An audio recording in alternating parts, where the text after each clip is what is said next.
ስላሴን ስማቸውን ውደዱ። ስላሴ ተመስገን፣ ስላሴ ተመስገን፣ ስላሴ ተመስገን። ምንም እንቅልፋን ብትሆኑ ሌሊት ተነሱና እንዲህ በሉ። እስቲ በሉ አንድ ጊዜ በሉ፣ 3 ጊዜ ስላሴ ተመስገን በሉ።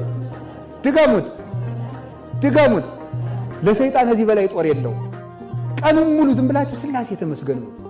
ተመስገን ካላችሁት ዲያብሎስ ይሄን ሁሉ እያረኩት አይመረውም እንዴ የሰውዬ ብሎ እኛን ማሰልቸት ካቃተው እሱ ሰልችቶ ይሄዳል።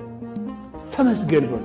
እንደው እግዚአብሔር የእናት አማላጅ ስለሰጠን፣ ስጋውን ደግሞ ስለሰጠን፣ መልኩን ስለሰጠን፣ የሰማይ በር ስለከፈተልን፣ በንስሐ ስለሳበን፣ አንድ ልጁን ስለሰጠን ስላሴ ተመስገን በሉ በሉ። ስላሴ ተመስገን በሉ። ስላሴ ተመስገን በሉ። ስለዚህ የስላሴን ስም ታምኑታላችሁ? ሰማይን ማን አጸናው? የስላሴ ስም በሉ። ምድርን ማን አጸናት? መላእክትን ማን አጸናቸው?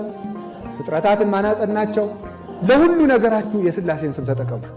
ስታነቡን በስመ አብ ወወልድ ወመንፈስ ቅዱስ አሐዱ አምላክ፣ ስትበሉን በስመ አብ ወወልድ ወመንፈስ ቅዱስ አሐዱ አምላክ፣ ስትደነግጡን በስመ አብ ወወልድ ወመንፈስ ቅዱስ አሐዱ አምላክ። የስላሴ ስም ጋሻም ትጥቅም ልብስም ነው።